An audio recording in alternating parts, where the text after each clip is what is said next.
Just a little late, sorry about that. If I could have everyone to stand, and we'll start with the pledge of allegiance to the flag. Everybody stand.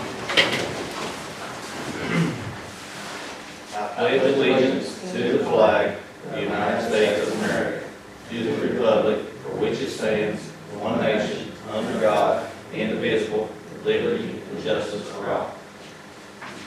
Lisa, would you care to say the prayer, please? God, we want to thank you for this day. We want to thank you for the people that have been able to make it here. We want to ask your blessing on the members that are here to make decisions for this county. God be with us and help us as we go back to our homes when we're finished. Amen. Amen.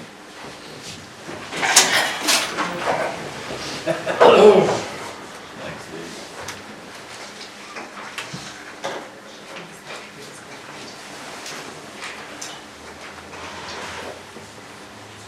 I guess the next thing on there is reading of the minutes. If you guys got a copy and you want to suspend the reading of the minutes, just give me a motion. Suspend the reading of the minutes. I'll second. Jason makes a motion, Jeff second. All in favor say aye. Aye. Motion carried. Treasurer's report. Linda, you want to read the treasurer's report out with the ending balance, please?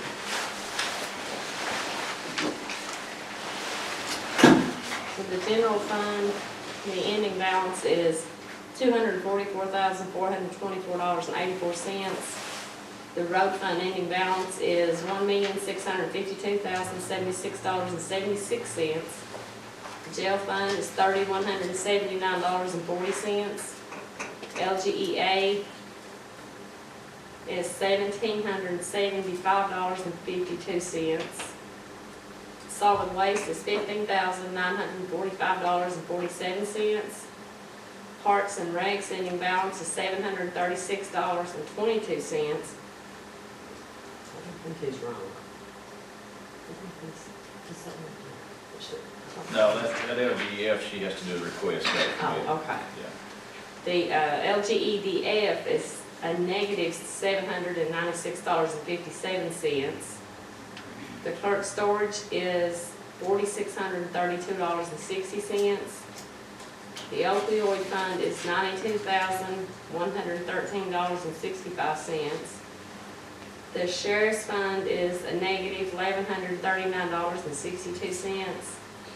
ARPA is ending balance of 63 cents. And the EK Safe Fund is $274,747.22.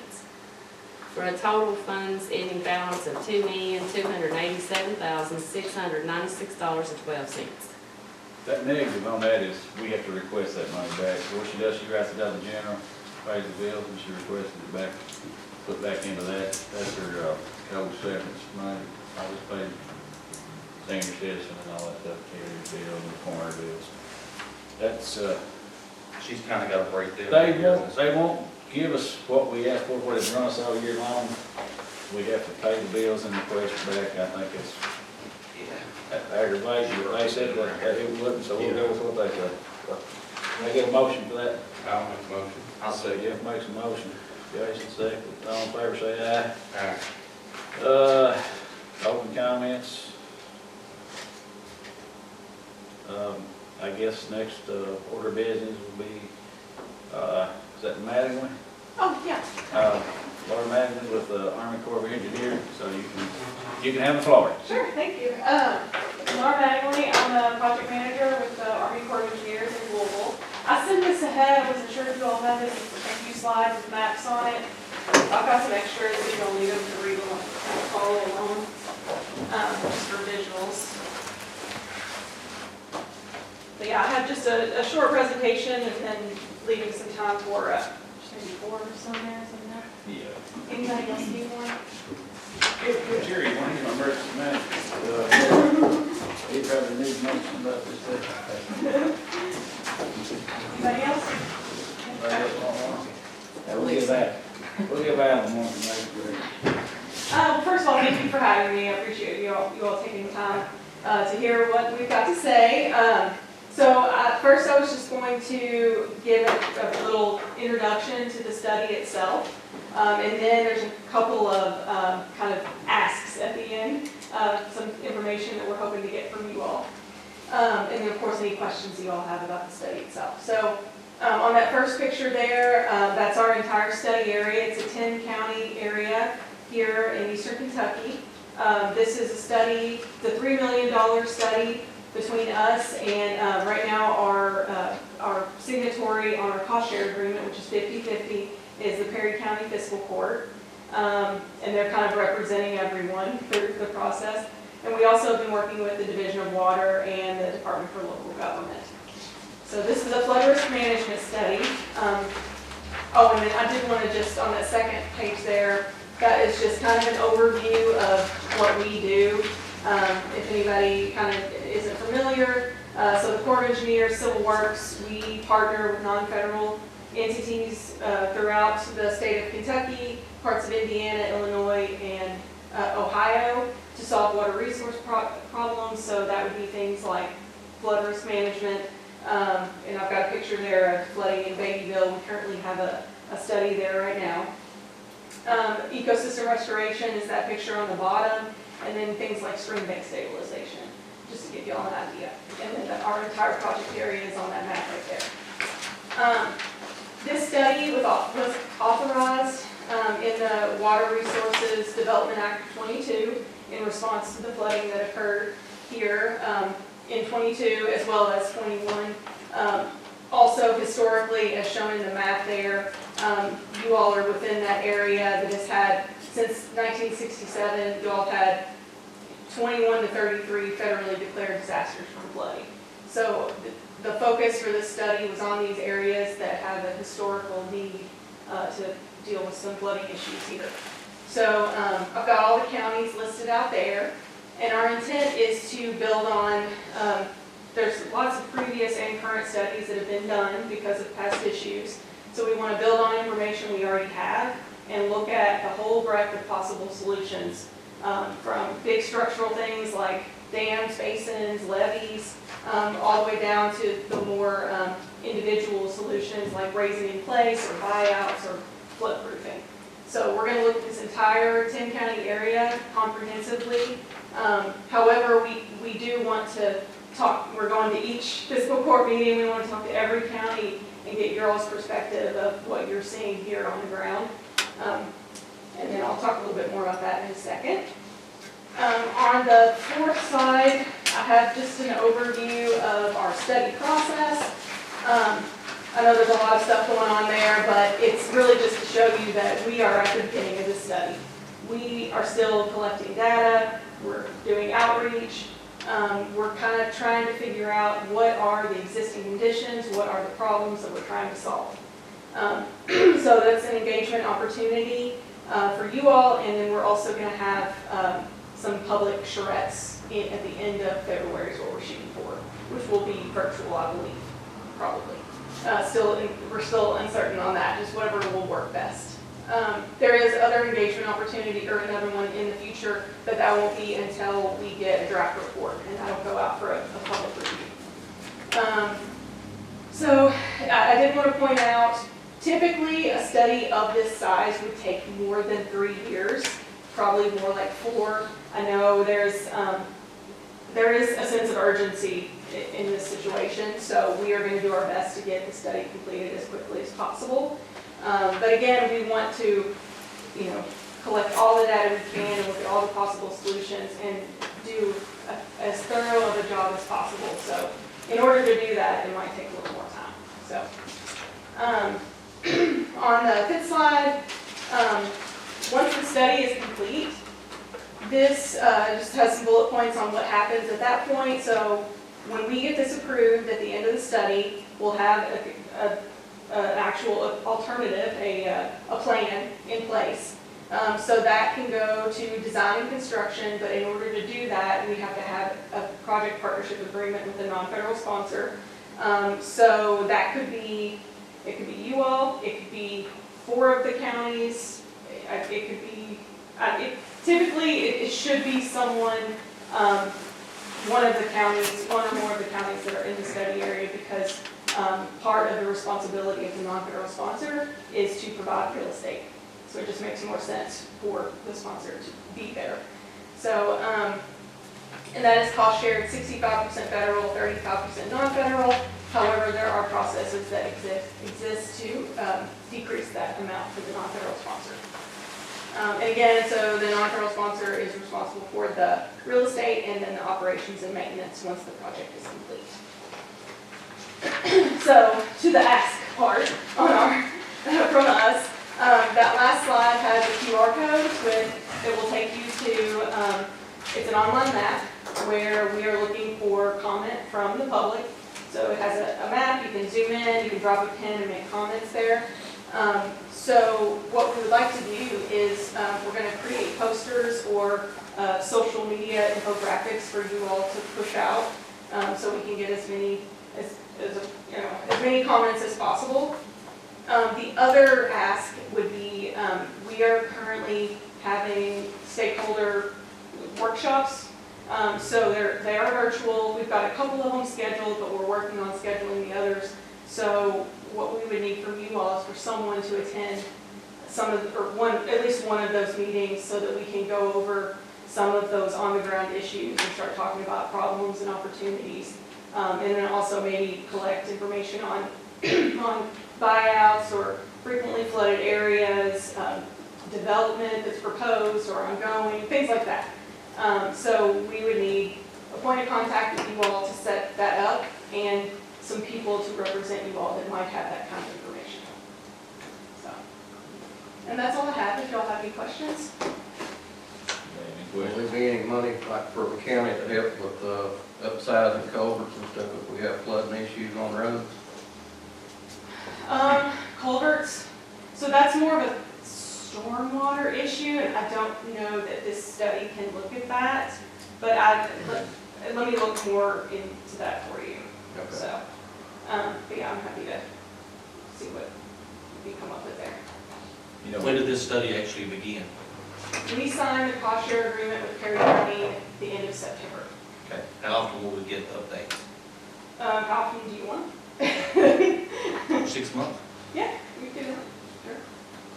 And I mean, if you all want, we can invite you all to regular meetings. I mean, it's up to you all how involved you'd like to be. their biggest thing that flooded Bungle was the bridge over here. Mm-hmm. It was built too low. That's something we're looking at. And it backed up, backwater. We got in town here. But that's about, Buffalo area, which you're not familiar with that, it floods every time it rains. I mean, we're always fighting with it, but, roads is in the creek almost, so it's kind of hard to do anything with that. But yeah, this bridge, and I know they probably will never build another bridge just because of the flooding, but it's a new bridge from built 2000, something like that. But it is so low that it creates a dam and backs the water up. That's the reason we got, but you never got into nothing here. You got into some houses on the other side. I think maybe one or two businesses over in the other end of town that backed the water up into those. But if it hadn't been for that, we wouldn't have no water in town. That is something that we would like to map all the bridges and get an idea of locations where that has occurred. We've heard a little bit from other counties already. I think they came in on top of me a while back with it, didn't they, Jerry? When you took off. Yeah, about 2 years ago, and like I said, that bridge probably $5 million more. I have no clue, but I know they're just not going to change it. I'm sure just be changing a new bridge, but it would have been so great if it had been built up another 6 or 8 foot. That's not out of the realm of possibility. So. Well, if they got plenty of money, tell them to come build some other bridge, so it would help. Yeah. That's our biggest threat is the bridge over there. We look at those construction points and things like that cause backup, so. We had, 2 houses get flooded, maybe 3, and the big flood of 20, I guess that's 21. Time's going by so quick. But, those 2 houses or 3 was only ones, and then this house in town. But yeah, we would like to get some updates, be part of it. Absolutely. Would you be my point of contact? Or? Yeah, she'll take care. Okay. I think I've talked to you before. Yeah, Linda always takes care of everything. She does all the phone calls when they come in. But whatever we need to do, we'll help out. Just like we're very excited about the project. I'm happy to be here and happy to hear from you all. We're glad to have you, thank you for coming. So, anybody got any more questions? You want to say? I'll just add, I'm Adria Bailey, I'm Congressman Rogers' Deputy District Director, and after the 21 flood, the Congressman requested that the Corps of Engineers do the study there in Baggville to look at possibilities for things that can happen in the future, and then we had the 22 flood, which was much more widespread, and so the Congressman has requested and put funding towards the Corps doing this study, and so, you know, he's faced this before with the Cumberland River, and they've been able to do a lot of flood control projects along that, and so this is what we're looking to do on the Kentucky River. It's a more difficult project, just the way the river runs, but that is something that we're trying to figure out. They're the experts on that. But also want to introduce Carlos Cameron. He's our district director for Congressman Rogers. And anything else? I said it all. Okay, all right. Great buddy. Nice to meet you all. Glad to have you today. Happy to work with you. And if you need anything, just let us know. Any questions? No. Any more questions? Well, we'll move on to the next thing, just on the snow update. I think it took us, you know, the ice about took us out. We had probably 75 trees down, maybe more. A lot of acre out. We got that took care of, cleaned out, and this last snow, we had the roads all cleaned out, the blacktop roads in a day and a half, so gravel roads are still a problem. We hardly work a gravel road now. A lot of people lives on, thinks why, but it just destroys the road that you have to travel to put a stop truck and a spreader and all that on it. We try to stay off from them, go back when they get a little slushy and move them off, but it just destroys the road to work them with our trucks. You can't see what you're doing. You're pushing mud, you're pushing the gravel, and then you're just making a mess.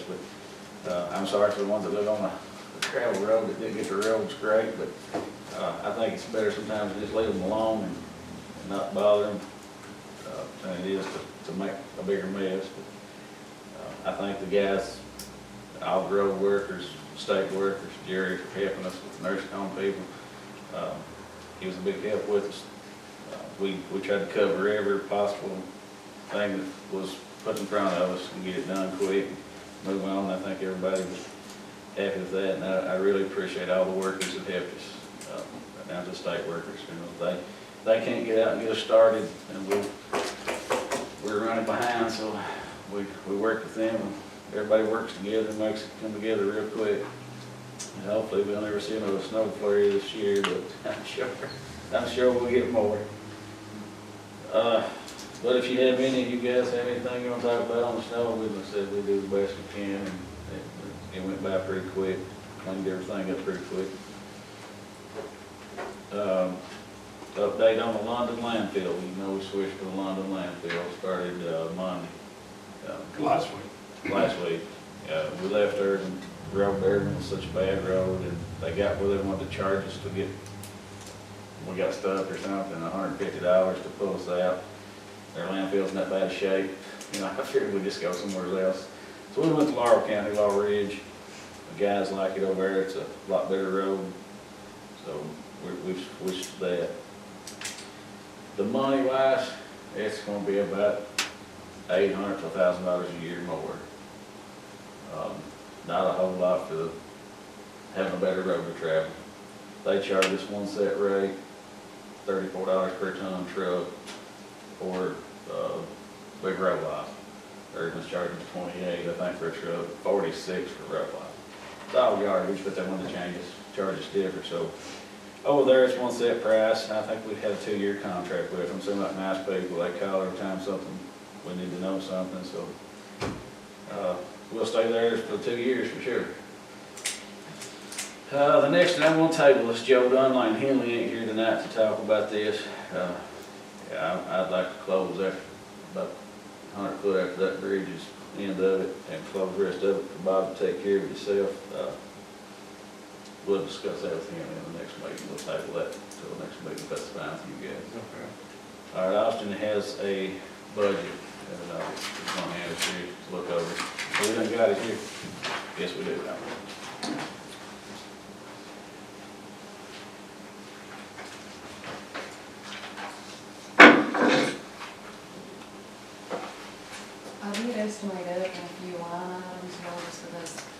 certain things have went up, so I've adjusted that the best I could. If y'all have any questions, just let me know.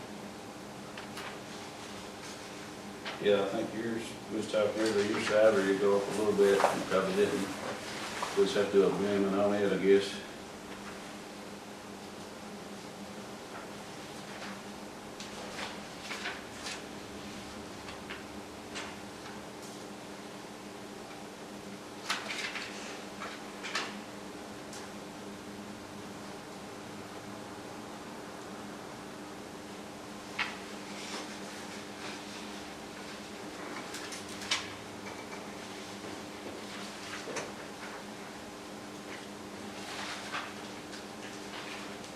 I budgeted a fair lot on the office supplies, but we won't need to buy as much this year as we did this last year.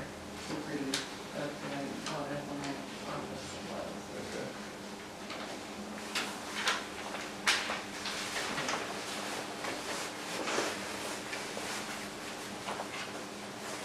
Now, did you get the salary cap paper out? I do not, but Okay, we'll have to have it too, turn in, it's for your, it's hourly wages for your clerks, which we pay one, you pay the other, but we'll get that took care of, we'll send in the route around. Okay. And you got anything on top of that? It's pretty close to last year. Well, Off to that is an increase. there's a few things went up, some went down, so she's took some of it out, some of the overtime and some of the stuff out, so that come down where they ain't got no elections, but she changed some of that, and I'm sure some of this stuff is gonna go up. Any questions? Me too, it looks good to me. I get a motion to accept your, I'll make the motion to accept it. Jeff makes a motion, Jason seconds. All in favor, say aye. Aye. Vote. I guess I need to sign this for you, here tonight. Yeah.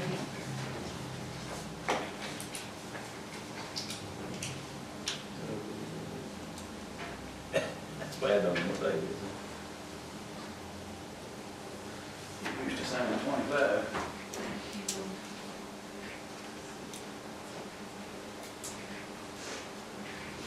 Next order of business is a road farmer's report. Tell us what we got going on there. It was late to push the stone cutting trees, Kind of cutting dry, ain't it? cut dry. Well, hopefully. Started cleaning some of them up today, so Well, I was we gonna got 2 or say, 3 roads cleaned up today.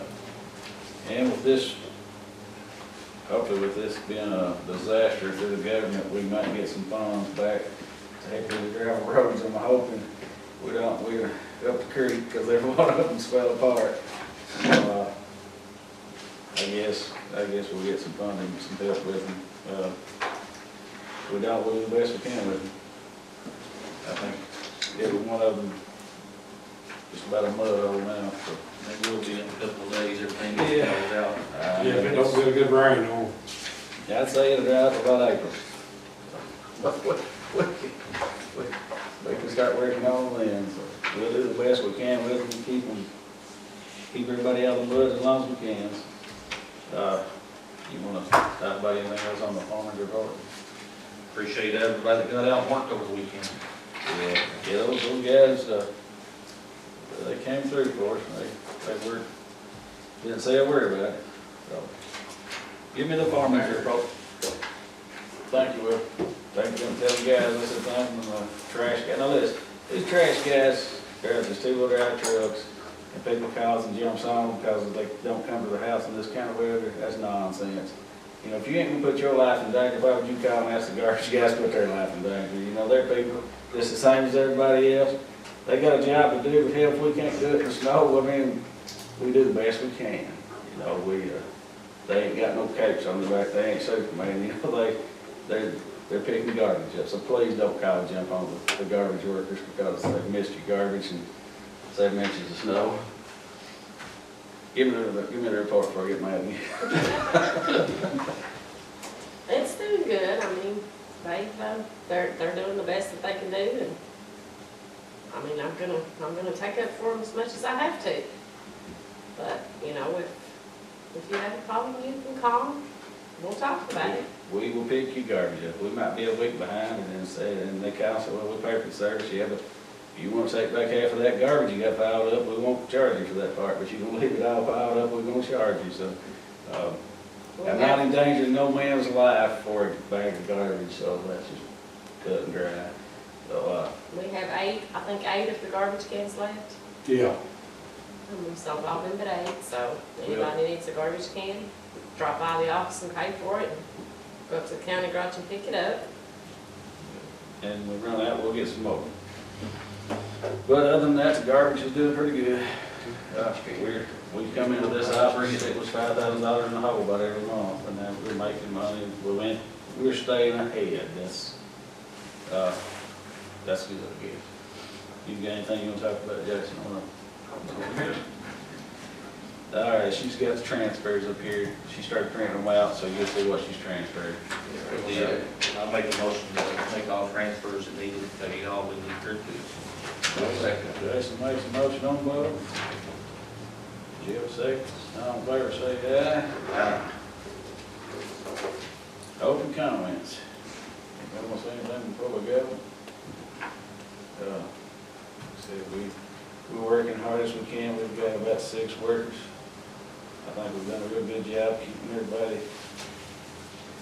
getting everybody out, getting everybody to work, nursing home, so. See something we're doing around town, tell us we're trying to change it. We're doing the best we can with the men we got, and I'm very proud of all the men and the women. So I'm proud of everybody that helps here.